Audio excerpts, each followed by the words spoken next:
हिमालय की दिव्य वनस्पतियों की परंपरा में, उसकी श्रृंखला में अभी हम चर्चा करेंगे एक और जो दिव्य औषधि है, जिसका वर्णन आयुर्वेद के बहुत प्राचीन ग्रंथों के अंदर बहुत मिलता है। ऐसा एक यह दिव्य पौधा है जिसको कूट, कुष्ठ आदि के नाम से जाना जाता है। कूट का प्रयोग जिस तरह से आयुर्वेद के अंदर भी काफ़ी प्रचलन में है, उसी तरह से यूनानी चिकित्सा के अंदर भी कूट का बहुत ही ज़्यादा वर्णन मिलता है।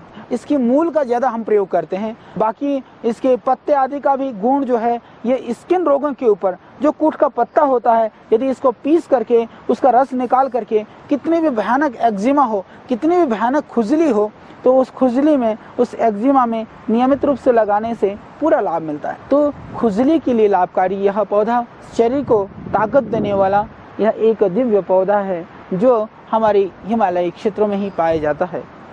तो निश्चित रूप से आज जो बड़ी समस्या है कि कूट के नाम पर बाजार के अंदर जो वनौषधि आती है, जो जड़ें आती हैं, उसमें बहुत सारी जड़ें जो कूट नहीं होती हैं, उसकी जगह और ही कुछ लोग देते हैं। तो कूट का ही प्रयोग हो, कूट को हम पहचानें, कोई जानकार आयुर्वेद या जड़ी बूटी को जानने वाला किसी चिकित्सक के द्वारा हम उसकी पहचान करें, ये बहुत ज़रूरी है। हम रोगों से निवृत्त होना चाहते हैं तो थोड़ा सा हमें प्रयत्न करना पड़ेगा।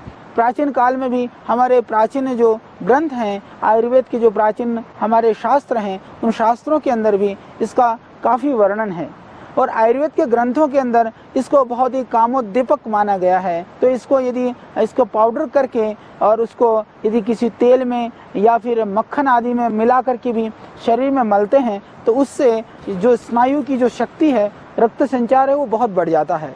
शायद इसकी वजह से प्राचीन काल से ही इसके गुण का पता था और इसका जो विशेष प्रभाव है वो त्वचा के ऊपर बहुत ज़्यादा पड़ता है। इसके लिए इन्होंने खजाइनुल अद्विया करके एक यूनानी में पुस्तक है, खजाइनुल अद्विया में उन्होंने स्किन के ऊपर, त्वचा रोगों के ऊपर इसके प्रयोग लिखे हैं। तो उसमें यह बहुत ही लाभकारी है। एक्जिमा है, किसी तरह से के दाद, खाज, खुजली हो, उन सब रोगों में भी इसका बहुत ही अच्छा प्रभाव है।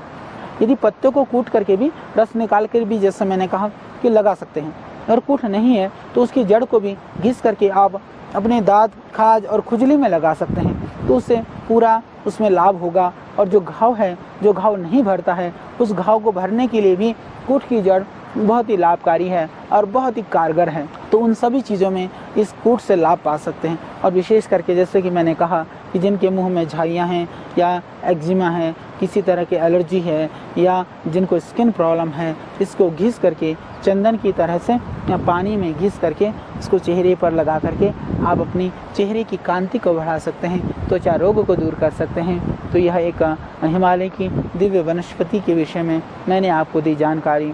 और भी इस तरह की दिव्य वनौषधियाँ, ये गंगोत्री क्षेत्र का पवित्र हिमालय क्षेत्र है जहाँ पर यह दिव्य वनौषधियाँ जंगल में भी उगती हैं और कुछ स्थानों पर कुछ वनौषधियों को कुछ लोगों ने लगाने का प्रयत्न किया है। तो जहाँ से भी, जिस भी रूप में हमें ये वनौषधियाँ मिले, हम आपके लिए लेकर के हाजिर होंगे। ये वनौषधियाँ इतनी सहजता से यदि आपको मिलती हैं तो इसकी दिव्यता को आप न भूलें, इनकी दिव्यता को आप परखें, इनकी दिव्यता को आप अनुभव करें। तो यह निश्चित रूप से यह औषधियाँ आपको नया जीवन देंगे, आपको अपनी रोगों से, परेशानियों से मुक्त करेंगे। तो इसके लिए इनका शरण हमें ज़रूर लेना चाहिए, इन वनौषधियों का आश्रय हमें ज़रूर लेना चाहिए।